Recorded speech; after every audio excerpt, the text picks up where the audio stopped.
அக்கா வணக்கம். நீங்க நீலகிரியில எந்த பகுதியில இருந்து வரீங்க? உங்களுடைய பேர் என்ன? நான் நீலகிரியில இங்க சிட்டிக்குள்ள இருந்து தான் வரேன். என் பேர் டீனா.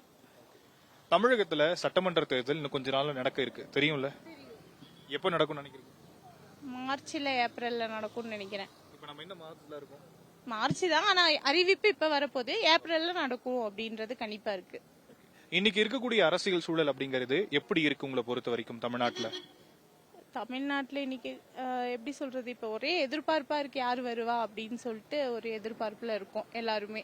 நல்லது நடக்கணும் அப்படின்றதுக்காக நாங்கெல்லாம் டிவி கேக்கு தான் ஓட்டு போடலான்னு இருக்கோம். சரி, நான் இங்க டிவிக்கேன்னு சொல்றீங்க, நான் அதுக்காக இன்னொன்னு கேட்கிறேன். தமிழகத்துல இன்னைக்கு இருக்கக்கூடிய அரசியல் சூழல்ல 4 முனை போட்டி அப்படிங்கிறது கன்ஃபார்ம் ஆயிருக்கு. நீங்க சொல்ற மாதிரி தமிழக வெற்றி கழகம் அரசியல்ல முதல் முறையா சட்டமன்றத்துல சந்திக்க இருக்கிறாங்க. ஒரு தாக்கத்தை ஏற்படுத்துவாங்களா தமிழக வெற்றி கழகம்? கண்டிப்பா ஏற்படுத்துவோம். இப்ப நீங்க பாத்தீங்கன்னா மாற்றம் நிறைய பேர் வேணும்னு நினைக்கிறாங்க. நீங்க வேணா சோசியலா கூட கேட்டு பாருங்க. ஆனா சொல்றதுக்கு வெளியே வர பயப்படுறாங்க. ஆனா மாற்றம் வேணும்ன்றது நிறைய பேர்த்தோட கணிப்பா இருக்கு. என்ன மாதிரியான மாற்றம் வேணும்னு நீங்க நிறைய பேர் சொல்றீங்க, மாற்றம் வேணும் அப்படின்னு. என்ன மாதிரியான மாற்றம் வேணும் உங்களை பொறுத்த வரைக்கும்? எந்த மாதிரி மாற்றம்னா, இப்ப இருக்க சூழல்ல நீங்க பாத்தீங்கன்னா, இப்ப வர இந்த நீலகிரி மாவட்டத்துல பாத்தீங்கன்னா தேயிலை பிரச்சனை இருந்துட்டு தான் இருக்கு. விலங்கு எல்லாத்தையுமே சிட்டிக்குள்ளேயே வருது, எல்லாத்தையுமே கொல்லுது, அடிச்சு கொல்லுது. அதாவது மனித விலங்கு மோதல். மோதல் அந்த மாதிரி சிறுத்தை, புலி, கரடி எல்லாமே இப்ப வர பாத்தீங்கன்னா, போன வாரத்துல கூட குடலூர்ல ஒருத்தரை கொன்னுருச்சு, குன்னூர்ல ஒருத்தரை கொன்னுருச்சு. ஏன் அதை இப்ப வர கட்டுமானப்படுத்த முடியல? அது கொன்னவுடனே அதை புடிச்சு என்ன யூஸ் இருக்கு? அதெல்லாம் மாறணும் இல்லைங்களா? அப்ப அந்த மாற்றம்ன்றது இதுவரை நடக்கல. இப்ப வர டாஸ்மார்க்ல குடிமகன்கள் அதிகமாயிட்டு தான் இருக்காங்க. அது இப்ப வர அதுக்கு ஒரு மாற்றம் கிடைக்கவே இல்லை. அப்ப இதெல்லாம் மாறணும்னா ஒரு மாற்று கட்சி வந்தா மாறும்ன்றது தான் எங்களோட கணிப்பு. ஒருவேளை டிவிக்கே வந்துச்சுன்னா மாறும். ஏன்னா அவருக்கு யோசனை நிறைய விஷயம் பேசக்குள்ள நீங்க பாப்பீங்கன்னு நினைக்கிற பேட்டியிலேயே நிறைய விஷயம் மாற்றங்களாதான் அவர் சொல்றாரு. அப்படின்னும் போது மாறினா நல்லா இருக்கும்ன்றது எங்க கணிப்பு. நீலகிரியை பொறுத்த வரைக்கும் பிரதான பிரச்சனைகள் அப்படிங்கிறது நிறைய இருக்கும். நீங்க சொன்ன மாதிரி தேயிலை தோட்டங்கள் இருக்கு, மனித விலங்கு மோதல்கள் அப்படிங்கிறது. இதெல்லாம் தாண்டி அடிப்படையில சில தண்ணி பிரச்சனை இருக்கும், கரண்ட் பிரச்சனை இருக்கும், ஸ்ட்ரீட் லைட் பிரச்சனை, அந்த மாதிரி அடிப்படை பிரச்சனைகள் இருக்கு இல்லையா? அந்த மாதிரியான பிரச்சனைகளை ஆண்ட கட்சியும் சரி, ஆளக்கூடிய கட்சியும் சரி, உங்களுடைய கோரிக்கைகளை செவிசாச்சு சரி பண்ணி கொடுத்திருக்காங்களா? உங்களுடைய கோரிக்கைகள் நீங்க சொல்லி இருக்கிறீங்களா அரசாங்கத்துக்கிட்ட? அது இப்ப வர நான் சொல்லட்டுங்களா, இங்க நிறைய கிராமங்கள் இன்னும் சிட்டிக்குள்ள நிறைய, இந்த ஊருக்குள்ள நிறைய கிராமங்கள் இருக்கு. அது இன்னும் நிறைய பேருக்கு தெரியாம இருக்கு. ஒரு தாட்டி குன்னூர்ல ஒருத்தவங்க டெத் ஆனாங்க. அந்த டெத்துக்கு நாங்க போயிருந்தோம். அந்த டெத்துக்கு அவங்க எப்படி சொல்றது, ஒரு ஆம்புலன்ஸே அவங்கள போய் பிக்கப் பண்றதுக்கு 3 ஆம்புலன்ஸ் தான். ஒரு குன்னூர் சிட்டிலேயே 3 ஆம்புலன்ஸ் தான் இருக்கு. அப்படின்னும் போது உயிர்களை அது எவ்வளவு பெரிய சிட்டி குன்னூர். ஊட்டி மாதிரியே ஒரு சிட்டி, எவ்வளவோ பெரிய நிறைய கோடி மக்கள் வாழ்றாங்க. ஒரு சட்டமன்றம் தான் அதுவும். அப்போ அந்த இடத்துல ஒரு 3 ஆம்புலன்ஸ் தொகுதி, சரிங்களா? அப்போ 3 ஆம்புலன்ஸ் தான் அங்க இருக்குன்னும் போது எப்படி மக்கள் உயிருக்கு பாதுகாப்பு? அதை இதுவரை தீர்த்து வைக்கல. மனித விலங்கு, நான் சொல்ற விலங்கு கோரிக்கை அது மனுஷனுங்க, ஒரு உயிர்னாலும் உயிர் தானே, அந்த விலங்கு கொல்லுது, அதை இப்ப வர தீர்த்து வைக்கல. இங்க இருக்க ஒரு கிராமத்துல பாத்தீங்கன்னா இப்ப வர தண்ணிக்கு போராட்டம் 10 நாள் 15 நாளைக்கு ஒருக்க வருது. அந்த தண்ணியை வச்சு எப்படி மக்கள், ஒரு வீட்டுல 4 பேர் வாழ்றாங்க, ஒரு சின்டெக்ஸ் தண்ணியை வச்சு எப்படி வாழ முடியும்? அதெல்லாமே நிறைய குறைகள் இருக்கு. இன்னும் அங்க பஸ் போக்குவரத்து இல்ல, டைமிங் தான் பஸ். இங்க இந்த சிட்டிக்குள்ள விட்டுருங்க, அவுட் ஆஃப் சிட்டில இருக்கவங்களுக்கு டைமிங் தான் பஸ். அது மலை கிராமங்களுக்கு டைமிங் தான் பஸ். அதை இதுவரை தீர்த்து வைக்கல. நிறைய குறைகள் சொல்லணும்னா ஒரு லிஸ்டே போட்டு சொல்லாங்க. அதெல்லாம் ஏன் இன்னும் தீர்த்து வைக்காம இருக்காங்க? ஏன் இப்ப வர மாற்றம் வந்துகிட்டே தானே இருக்கு. ஒரு மாற்றத்திலேயாச்சும் தீர்த்து வைக்கலாம்ல? ஏன் இவங்க வந்தவொன்னு நாங்க தீர்த்து வைக்கிறோம்னு சொல்றாங்க? அதை ஃபர்ஸ்டே செஞ்சிருக்கலாம்ல? இவ்வளவு நாள் என்ன பண்ணிட்டு இருந்தாங்க? அதான் எனக்கு கேள்வி. வரக்கூடிய சட்டமன்ற தேர்தல் சட்டமன்ற தேர்தல் நடைபெற இருக்கு இல்லையா? இந்த தேர்தலை யார் ஜெயிக்க போறாங்க அப்படிங்கறது நம்மளுக்கு தெரியல. ஜெயிச்சு நம்ம ஆளக்கூடிய ஆட்சியாளர்களுக்கு நம்மளுடைய கோரிக்கைகள், நீலகிரி மாவட்டம் சார்பா உங்களுடைய கோரிக்கைகள்லாம் என்னவாக இருக்க போது, யார் ஆட்சி செய்யறாங்க அப்படிங்கறவங்க நம்மளுக்கு என்ன விஷயங்கள் செஞ்சு கொடுக்கணும்னு நினைக்கிறீங்க? எனக்கு என்ன தெரியுங்களா, ஒண்ணுதான். மலை கிராமங்களுக்கு கரெக்டான பஸ் வசதி வேணும், ஆம்புலன்ஸ் வசதி வேணும்.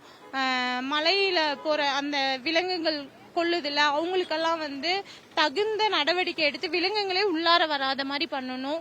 அதுக்கப்புறம் தண்ணி வசதி நிறைய பேருக்கு குறைவா இருக்கு. பாவம் அவங்களெல்லாம் போய் பார்க்கும்போது, நான் ஒரு ஃபீல்டு ஒர்க்ல நான் டிவி கேல இருக்கேன். நான் வந்து டிவிகேல மாவட்ட தலைவியா இருக்கேன். அப்ப நான் அதையெல்லாம் பார்த்தேன். சோசியல் சர்வீஸ்ல நான் பார்த்தேன். அந்த விஷயத்துல தண்ணிக்கு ரொம்ப பிரச்சனையா இருக்கு. அதெல்லாம் தீர்த்து வைக்கணும். நன்றிங்க. தேங்க்யூ. ஐயா வணக்கம். உங்க பேர், நீங்க நீலகிரியில எந்த பகுதியில இருந்து வரீங்க, என்ன தொழில் செய்றீங்க? நீலகிரியில் நான் வந்து பாலடா பகுதியில இருந்து வந்திருக்கேன். என் பேர் ராஜ்குமார். நான் வந்து சலூன் கடையில இருந்து வந்திருக்கேன். டீ சாப்பிடலான்னு வந்தேன். நீங்க நின்று இருந்தீங்க, அப்படியே பேசிட்டு போலான்னு வந்தேன். தமிழகத்துல கொஞ்ச நாள்ல சட்டமன்ற தேர்தல் நடைபெற இருக்கு. உங்களுக்கு தெரியுமா? 4 முனை போட்டி இருக்கு. யார் யார் இருக்காங்க சார்?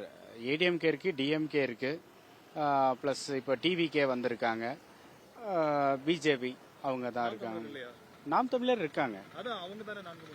ஆமா சார், ஆமா சார், ஆமா சார், ஆமா சார், ஆமா சார். சோ இந்த 4 முனை போட்டி அப்படிங்கிறது தமிழகத்துல ஒரு ஆரோக்கியமான ஒரு போக்கா இருக்குமா? வாய்ப்பே இல்லை சார். இது வந்து ஒரே ஒரு ஆளுக்கு மட்டும்தான் உரித்தானதா இருக்கும். TVK sir. ஏன்னா யாரு கூடயும் சப்போர்ட் இல்லை. எல்லா விதத்திலையும் நல்லபடியா தானா வராப்புல, எவ்வளோ ப்ராப்ளம் இருந்தாலும் மீட் பண்றாப்புல, தானே மீட் பண்ணி அதில் வெளியே வந்து எல்லாத்துக்கு முன்னாடியும் நான் வரேன், நான் வந்து எல்லாத்துக்கும் நான் பண்ணுறேன், பெண்களுக்கு இவ்வளோ பண்ணுறேன். பெண்களுக்கு இப்போ ரேஷன் கடையில் ஒரு லேடி வந்து ஒர்க் பண்ணுறாங்க அப்படின்னா அந்த லேடிக்கு வந்து லேடி தான் வெயிட்டராக இருக்கணும் அப்படின்றத முதல் கொண்டு அறிவிச்சிருக்காப்புல.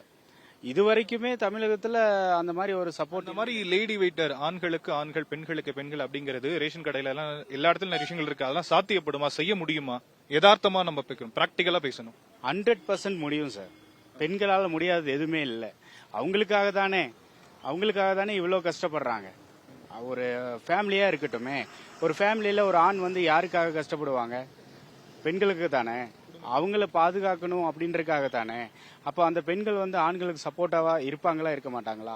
அவ்வளவுதான் சார். That's all. சரி, நீங்க வந்து விஜய் ஒரு தாக்கத்தை ஏற்படுத்துவார் அப்படின்னு நீங்க சொல்றீங்க. கூட்டணி இது வரைக்கும் அறிவிக்கப்படல. யாரோட கூட்டணி அப்படிங்கறதுக்கான ஒரு கேள்வி இருக்கு.